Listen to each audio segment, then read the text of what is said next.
The next 2 or 3 decades could be make or break for the future of our planet. Dirty fuels and plastics are 2 big challenges, but in fact, they are useful. So simply getting rid of them isn't the solution. We need to replace them with environmentally friendly alternatives. And lucky for us, there are a lot of clever innovations and inventions out there that could help make the world a better place, and not just for us humans. Welcome to Eco Africa. I'm Nel Taigwe in Lagos, Nigeria. And here's a look at what we have lined up on the show today. Parties are fun, but cleaning up is another matter. A clever confetti spares you the trouble. In Mali, solar power is helping people to realize their dreams without having to leave home.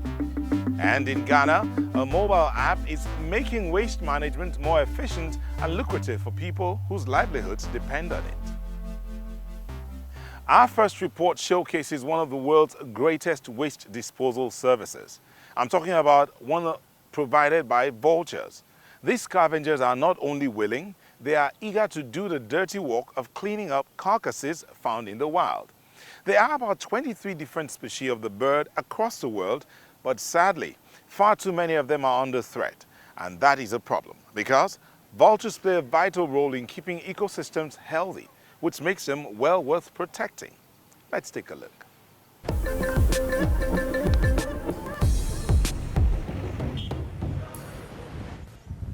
Over half of Africa's 11 vulture species are teetering on the brink of extinction.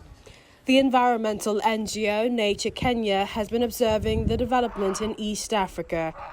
It's distressing because without these scavengers, dead animals would rot wherever they dropped, and that could upset entire ecosystems. Vultures are very much important in cleaning the environment. We call them the nature's undertaker. They clean the environment, all the dead carcasses, and by doing this, they stop the spread of diseases like anthrax, botulism, and all that. Nature Kenya introduced a vulture conservation program in the Masai Mara Nature Reserve in 2014. Its aim is to spread awareness of the crucial role vultures play. This group of Masai work is Nature Kenya's vulture ambassadors. They explain to villagers when a dead cow or goat is poisoned by agrochemicals in order to kill predators that threaten their livestock. All of the animals that feed on the carcass are poisoned, and that includes a lot of vultures. So as a vulture volunteer, I usually go to each my region, for example, in my location. I usually go take some data concerning human-wildlife conflict. When there is a conflict, I go settle that issue before it's poisoned. We actually sometimes take the carcasses of those let's say killed animals, and we put them aside, and you can actually talk to the owner of the animal not to poison it. Yeah. Support from villagers and their leaders is key to the NGO's campaign. The assistant chief of one village tells us that battles between humans and animals are an ongoing issue in the Talek area. There is a lot of conflict. Animals are being killed by lions, hyenas, or leopards. And people are also getting killed by elephants, buffaloes, and lions. That danger presents a serious challenge for us. We have a conflict incident every day. But too often, the main victims of these conflicts are vultures, and that's the environmentalists' message. To put an end to the agonizing deaths, Nature Kenya also cooperates with the Mara Reserve's rangers. I think the biggest challenge is in the issue of reporting, like cases of poisoning. We normally don't get a lot of reports from the community because they know that it's a crime, and so a lot of these cases go unreported. But reporting the cases would give the conservationists a chance to save the birds. That's why keeping communication channels open is important. The approaches we use are basically talking. We discuss because we don't assume that they don't know. They know something. So what we do is to add on whatever they know and basically to create awareness. Also supported by BirdLife International, the program is focused mainly on East Africa because that's where vulture death rates are especially high. The campaign's push to improve the exchange of information is now starting to yield results. we are getting reports on human-wildlife conflict and also responses to vultures poisoning. And by this, some vultures have been saved because there is poisoning response protocol that is being followed in case of any wildlife poisoning incident. This year, an international initiative was launched with the goal of reducing vulture mortality in Africa by 50% within the next decade. But for it to work, it's vital that the local communities are also on board. And now from the birds to the bees. Like vultures, bees are also in danger as toxic pesticides used in agriculture are causing them to die off at unprecedented rates. One startup has come up with a neat idea to help these important pollinators. The company's 3 founders developed an insect-friendly flower seed mixture that you don't need to plant. They've created combustible confetti that can simply be thrown to the wind. It's not only easy, it's fun too. Let's take a look at this week's Doing Your Bit.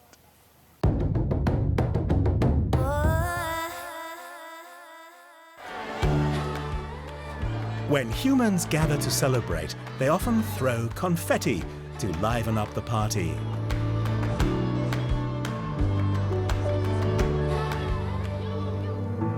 But for many bees and other insects, the party is over. Due to industrial agriculture, many of the plants they need to survive are being lost.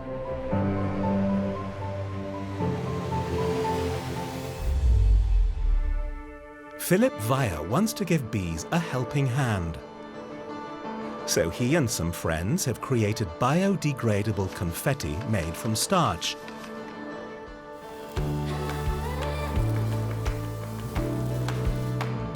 And they add to the mix seeds of 26 local flower species.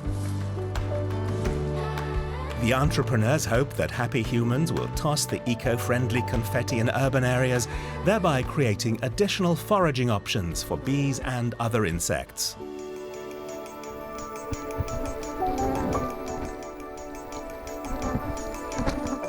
We can renaturate during a celebration, and that means that first the humans celebrate and then the nature does. A fun and delightful way to preserve biodiversity. And how about you? If you're also doing your bit, tell us about it. Visit our website or send us a tweet. #DoingYourBit. We share your stories. Wow, what a wonderful idea. Flower power for the environment, that's a good one. But let's move on to another great green idea. Eco-friendly construction projects that are also designed to cope with the threat posed by climate change. Rising sea levels are making headlines everywhere, but particularly in places like the Netherlands, where a quarter of the country already lies below sea level. Some architects in Amsterdam thought it would make sense to build floating houses. The results are pretty impressive. Let's see this.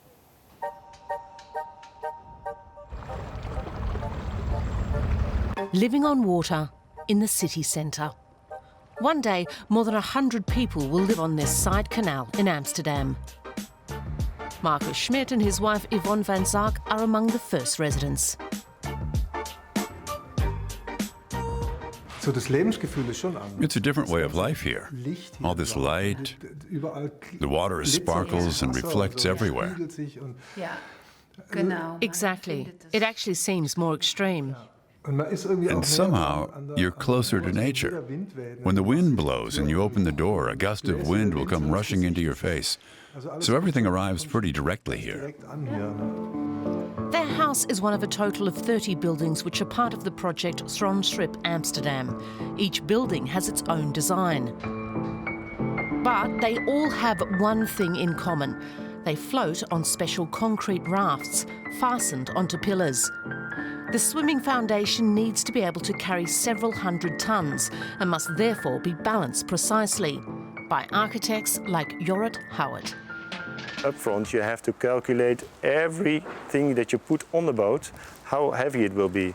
Because if you put in too much weight, it will be too low, and then the water starts to come in. So that's why we make a lot of calculations up front, how heavy the boat will be in the end. 20 different architects were involved in the project. The houses were built on land and then brought to the dock by boat. Sustainability is particularly important to the inhabitants. Schrontrip translates into clean ship. What we wanted to achieve is to show that you can live on water with very sustainable houses, and in a sustainable way in the sense that we as a community. So we had very high levels of what we wanted to show to Amsterdam and to the world, actually. Like all the buildings, Peer de Rijk's house is supplied with self-produced solar power. Sustainable and eco-friendly materials were used for the houses. The facade of de Rijk's is made from cork.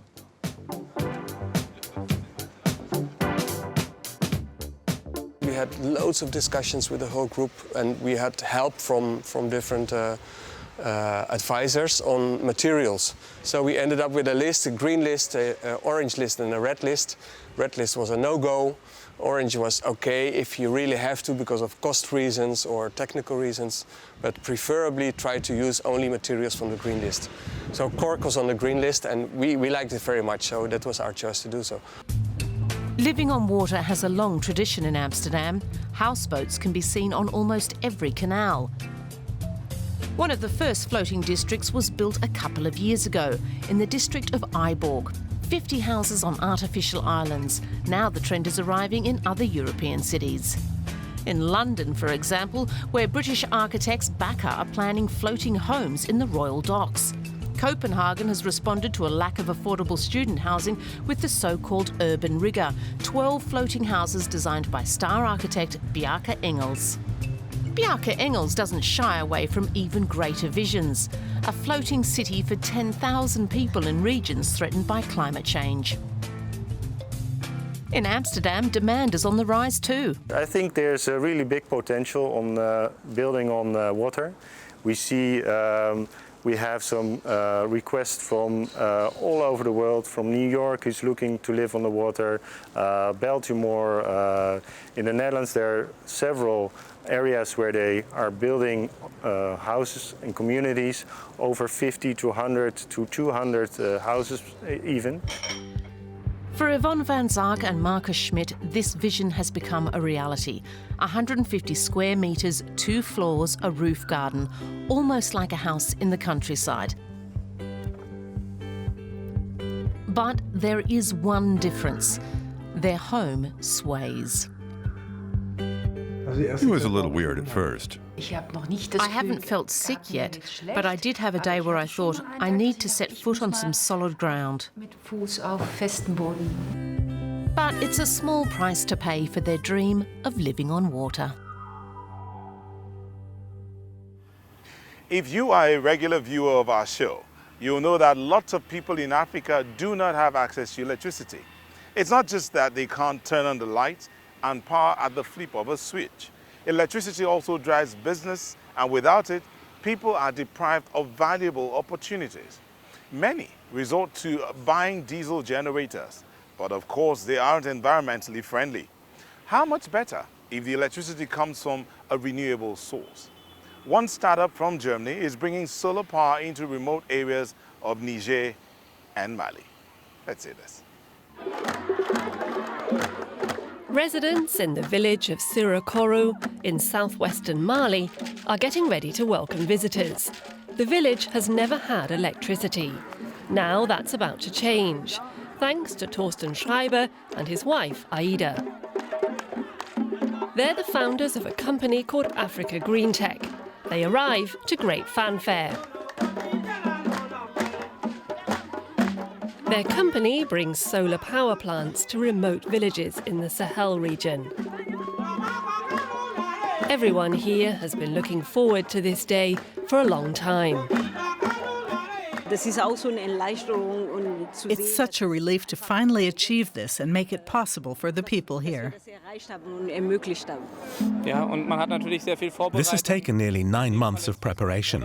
When the moment finally comes where you know, now it's happening, tomorrow there'll be light, it's a great relief.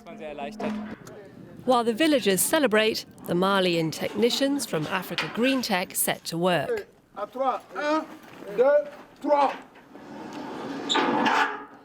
There's lots to do before the lights can go on. After the long journey, every component needs checking. The container spent 6 months at the customs office, followed by a long drive lasting many days over sandy roads. The solar system costs €150,000. The hope is it will strengthen the local economy. To make a solar plant like this worthwhile, you need a village with at least 4,000 to 5,000 residents. We also look very closely at whether there's potential for a productive use of the electricity. Unlike home solar power providers, our focus is on strengthening small and medium-sized businesses. So we want to know, are there carpenters and welders and tailors here? And we look for 40 or 50 small and medium-sized businesses. Aida Schreiber was born in Mali. She's particularly keen to help the women here. Many of them sell goods. She wants them to benefit from the new supply of electricity too.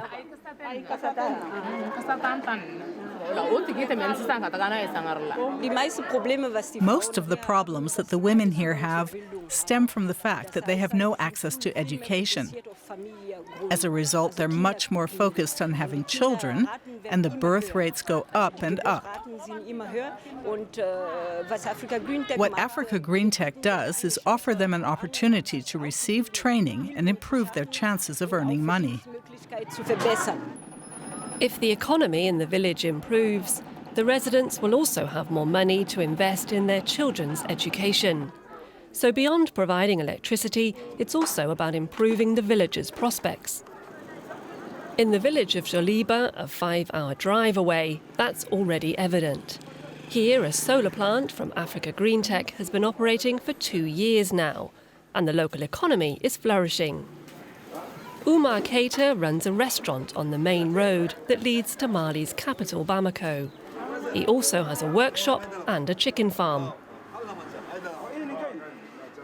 I was already on my way to Spain, but when I heard that electricity was coming to Joliba, I came back and opened this restaurant.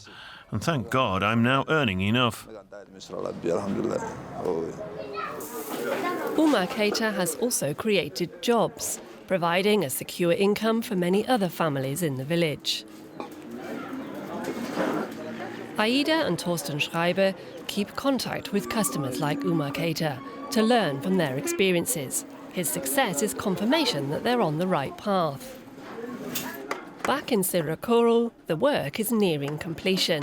The last few streetlights are being hooked up. Some who were previously undecided now want to sign a contract with the company, as they see things are really happening. Salif Konate's wife sells vegetables and poultry, so he wants electricity in his house.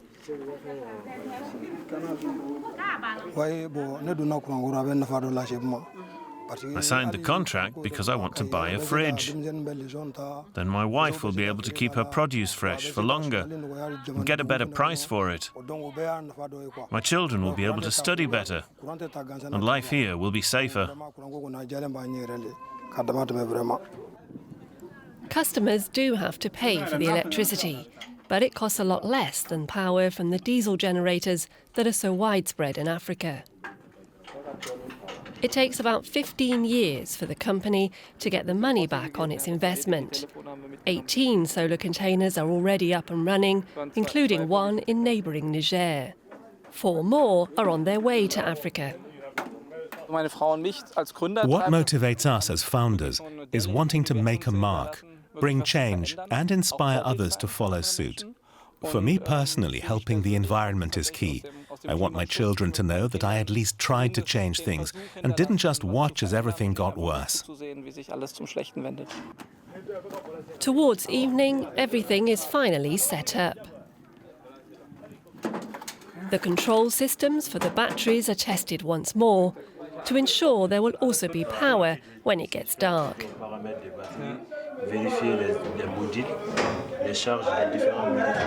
That was an important moment. If the storage systems weren't working, that would have been it. But now we can produce light.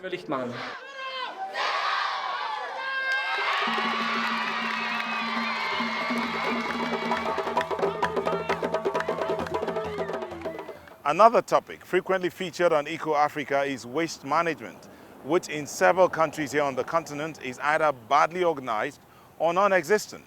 In West Africa, one startup has developed an app to help improve the efficiency of collecting and recycling waste. Could the idea catch on elsewhere too? Many people in Ghana are already using it.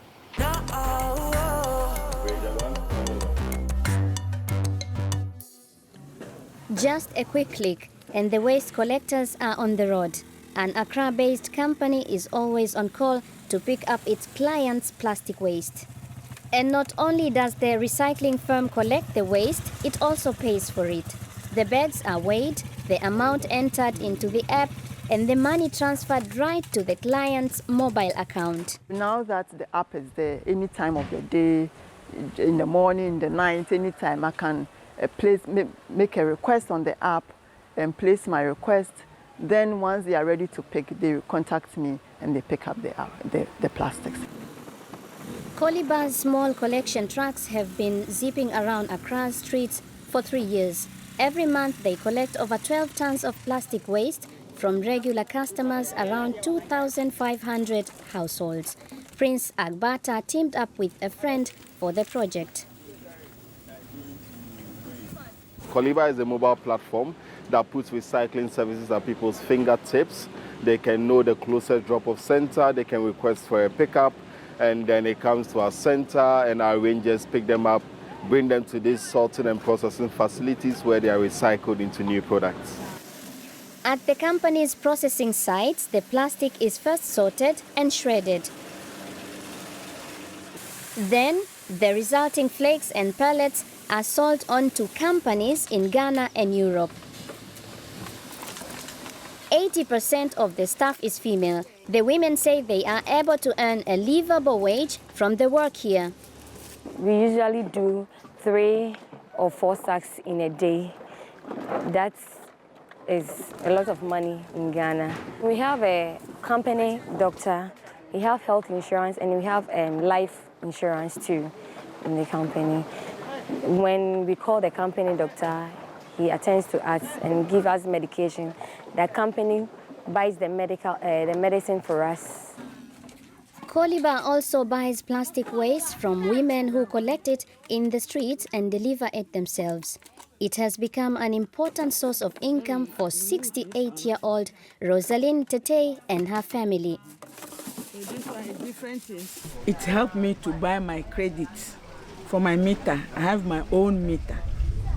So I buy for credits and then use it for my grandchildren's food. When they ask me to give them some food, the money is there, so I will just go for the money. I won't ask anybody to borrow me. That is why I work hard to get something put down for them. Several times a week, Rosalind Tete takes what she has collected and prepared to a Koliba drop center. One is just a kilometer from her home. She delivers 80 to 100 kilos a month to the company. With no smartphone, she prefers to be paid in cash. The payments, there are options. It can be in cash, it can be food items, whichever you desire. But I think most of them go in for the money, because some use it to pay their light bills, water bills, school feeding and other things. And then we have a package for kids which covers their fees. Businesses are also supporting the recycling model. The Asase radio station has signed up for the services and has installed collection bins on its premises, which others can use. We are hoping to do even bigger things together. We will follow them into when they need to do the outreaches and stuff like that. Asase Radio will be there to give the support so that more and more people are educated until the practice becomes a habit. The recycling service also gets waste from garbage dumps. To accommodate the growing volume of plastic, the company recently acquired a large piece of land on the outskirts of the city. Well, I hope that if you don't already recycle your rubbish, that this will persuade you to start. Do be sure to join us again next week for more inspiring green ideas. And remember, you can always visit our website or share your thoughts and comments with us on Twitter and Facebook. I hope you enjoyed the show. Thanks for watching. I'm Neo Taigwe, signing off from Lagos, Nigeria. Bye-bye.